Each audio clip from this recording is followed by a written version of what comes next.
Hi everyone, welcome to Rahitya recipes. ఈరోజు మన వీడియోలో మూంగ్ దాల్ రెసిపీ ఎలా తయారు చేయాలో చూపించబోతున్నానండి. చిన్నపిల్లలకు కానీ పెద్దలందరికీ కానీ మూంగ్ దాల్ రెసిపీ అంటే టైంపాస్కి స్నాక్స్ కింద చాలా ఇష్టంగా తింటారు కదండి. ఈ రెసిపీ చూసే ముందు నా ఛానల్ ఎవరైతే సబ్స్క్రైబ్ చేసుకోలేదో వాళ్ళందరూ నా ఛానల్ సబ్స్క్రైబ్ చేసుకుంటారని కోరుకుంటున్నానండి.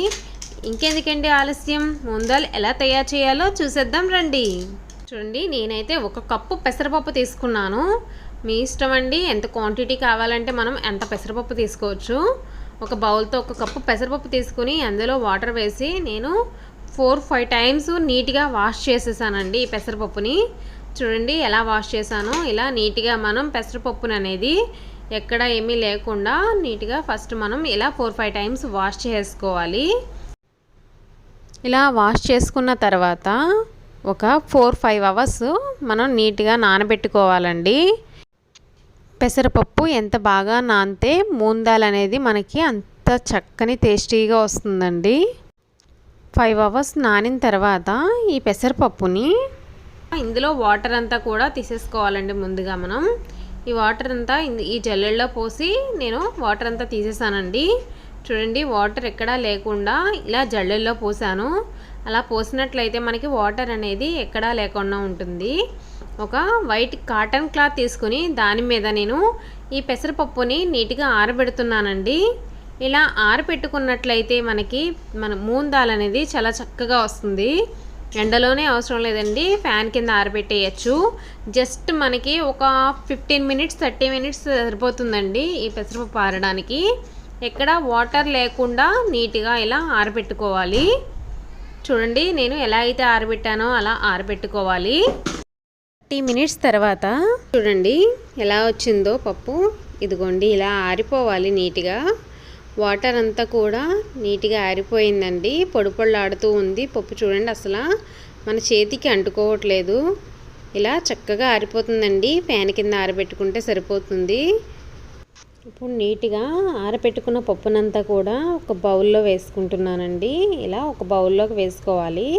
ఇలా వేసుకున్నట్లయితే మనకి ఫ్రై చేసుకుంటానికి ఈజీగా ఉంటుంది. స్టవ్ మీద బాణీ పెట్టి డీప్ ఫ్రైకి సరిపడా ఆయిల్ పోసుకుని మరగనిస్తున్నానండి.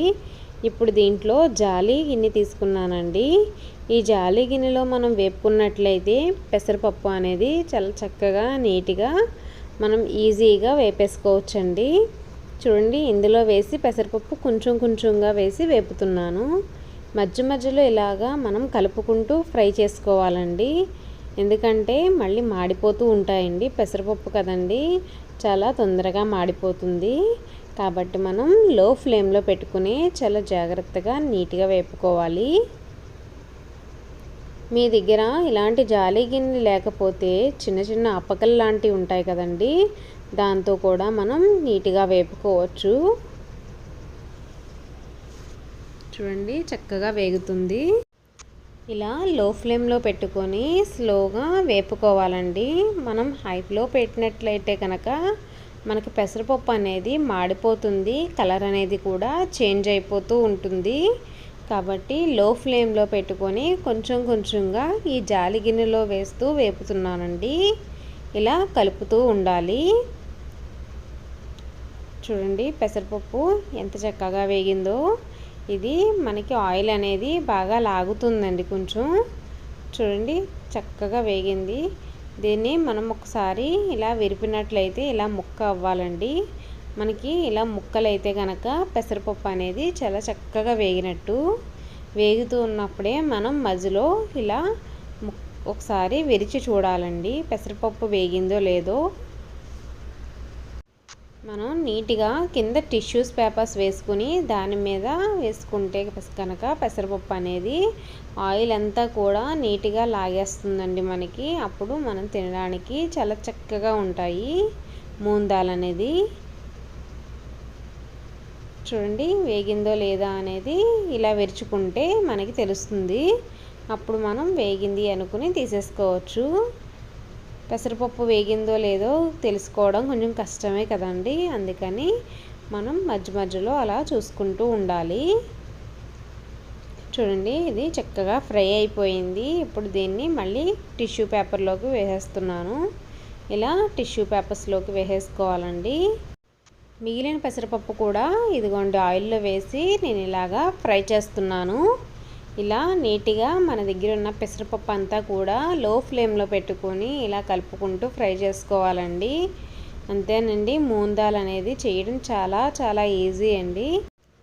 మూంగ్ దాల్ టేస్టీగా రావాలంటే మనకి పెసరపప్పు అనేది ఎక్కువసేపు నానితేనే మనకి టేస్ట్ అనేది బాగా వస్తుందండి. మనకి అవుట్ సైడ్ మార్కెట్లో దొరికే పెసరపప్పు లాగే రావాలంటే కొంచెం బిగ్ సైజు పెసరపప్పు తీసుకోవాలండి. అప్పుడు మాత్రమే మనకి ఆ టేస్ట్ అనేది వస్తుంది. చూడండి ఎంత చక్కగా ఫ్రై అయిపోయాయో. అంతేనండి, చాలా ఈజీగా మనం మూంగ్ దాల్ అనేది ప్రిపేర్ చేసేసుకోవచ్చు. చూడండి ఇప్పుడు ఇదంతా కూడా నేను ఒక బౌల్లోకి వేసుకొని దీంట్లోకి తగినంత సాల్ట్ అనేది యాడ్ చేస్తున్నానండి. ఇందులోకి మసాలా వేసుకుంటారండి, కారం వేసుకుంటారు, సాల్ట్ వేసుకుంటారు. కానీ ఓన్లీ సాల్ట్ వేసుకుని చేసుకుంటే ఆ టేస్ట్ చాలా బాగుంటుందండి. కారం కూడా యాడ్ చేసుకుని చేసుకోవచ్చు. చూడండి ఎంత చక్కగా మనకి ఫ్రై అయ్యాయో మూంగ్ దాల్ అనేది. మనం పెసరపప్పునంతా కూడా టిష్యూ పేపర్ మీద వేసుకొని ఉంటుకుంటే కనుక మనకి ఎక్స్ట్రా ఆయిల్ అంతా ఏమైతే ఉందో అదంతా కూడా టిష్యూ పేపర్ అనేది తీసేసుకుంటుందండి. అప్పుడు మనం స్టోర్ చేసుకుంటానికి కానీ తినడానికి కానీ చాలా టేస్టీగా ఉంటుంది. అంతేనండి, ఎంతో ఈజీగా టేస్టీగా కరకల్లాడే మూంగ్ దాల్ రెడీ. నా వీడియో మీకు నచ్చినట్లయితే నా వీడియోని లైక్ చేయండి. మీరు కూడా ఒకసారి ఈ రెసిపీ ట్రై చేయండి. ఎలా వచ్చిందో నాకు కామెంట్ సెక్షన్లో కామెంట్ చేయండి. Thank you.